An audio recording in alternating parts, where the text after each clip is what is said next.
So let me share an African proverb with you. Suffering is a teacher. And if we think of it that way, Africa has had many teachers for a long period of time. But what have we learnt, right? What's the way forward? What's the strategic direction? What's the wisdom? What's the inspiration? What's the action?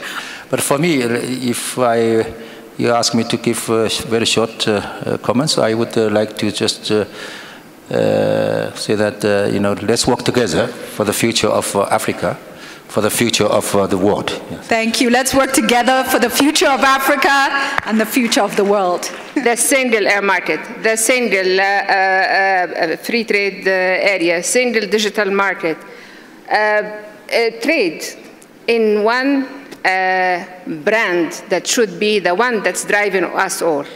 Proudly made in Africa. Proudly made in Africa. So far, we have been showing why it's critically important for Africa to play catch-up and even innovate to lead. And we're trying to mobilize political will in Africa and in the corporates and impact investors to address this challenge. But I think we should not take away from the reality that multilateral institutions have a responsibility they cannot run away from. If digital inclusion is a critical driver of sustainable development goals, it is sad that over the past 5 years, global aid for trade allocations to the digital economy has declined from 3% to 1%. Has declined? Has declined. Oh. And today, on the 21st of April, President Jim Kim of the World Bank announced that the recapitalization of the bank has brought $100 billion more into the fold. But the multilateral lending institutions are only allocating 1% of their portfolio to ICT-related investment. I think ODA partners, multilateral institutions, and the development community has to face the reality that beyond the political will, particularly in LDCs, multilateral global financing for development commitments are necessary to ramp up the necessary funding for Africa's digital inclusion. Thank you for that, a strong challenge there. You know, for all of us sitting in this room, the elephant in the room is the unemployment of our young people. We have a massive, massive challenge on our hands. None of the things that we hope for can happen if we cannot create jobs. When young people are having to cross the Sahara and the Mediterranean in search of work, when we have all that we have on this continent. So what we need to do is to empower young people. We need to open up this continent so that its entrepreneurs can begin to create the jobs. And that's what I see in the continental free trade area. Trade.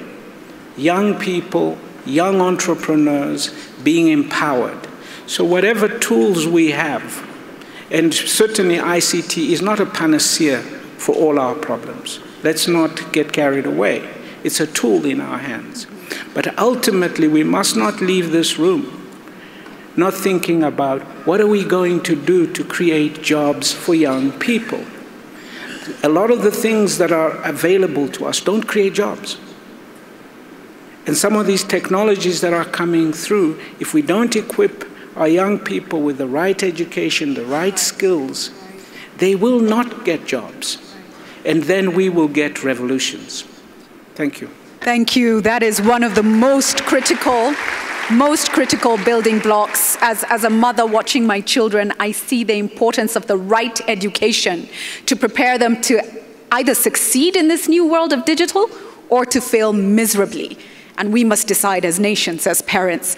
President Kagame, I warmly welcome you to come up to the podium. Well, first of all, it starts for me with, when I came to government, which translates into, first of all, doing politics.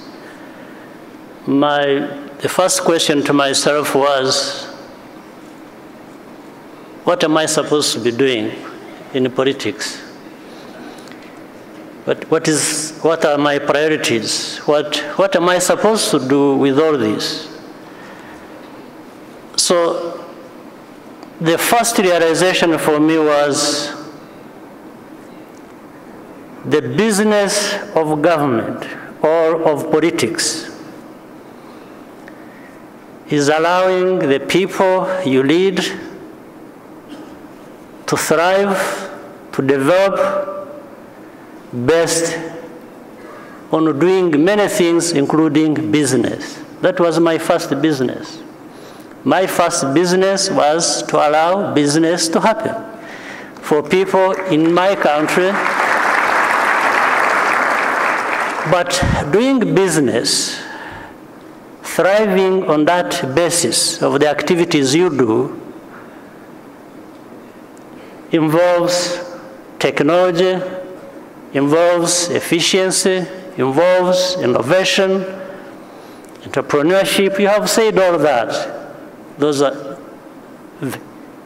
are very key to what we find we have to do together between government and private sector. So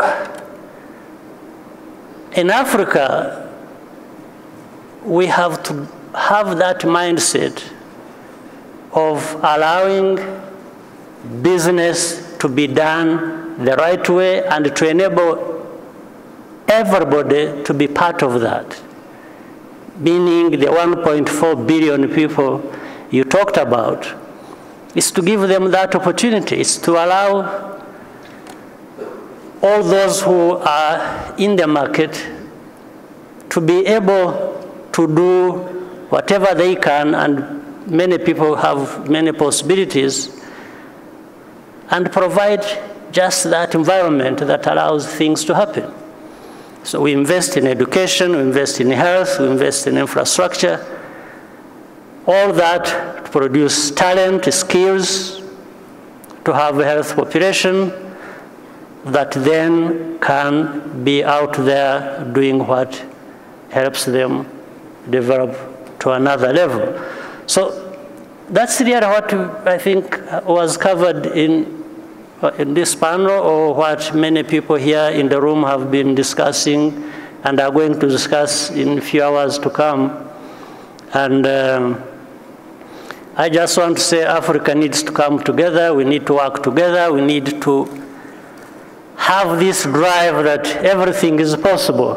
In fact, I was telling Carlos earlier, who said that, you see, as everyone aims at this high end of technology, whether it is 4G and 5G, in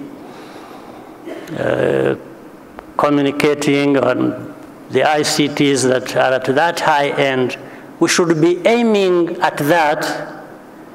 But at the same time as we do that, we are able to create a dynamism that actually goes back and addresses those problems at the lower end that affect the majority of our people. So it's not saying, no, let's get stuck there, deal with the lower end problems that affect the majority of our people, and let's not go for this high end in terms of technology and innovation. No, but it is how to bridge this gap that it always allow us to advance and make the future happen the way we want it. Thank you very much. Thank you very, very much. Such a critical note, and can I just say to all institutions of higher learning that are present, Africa Rising is not an empty narrative. Our place is at the high table, no longer on the menu. Thank you very, very much. Thank you.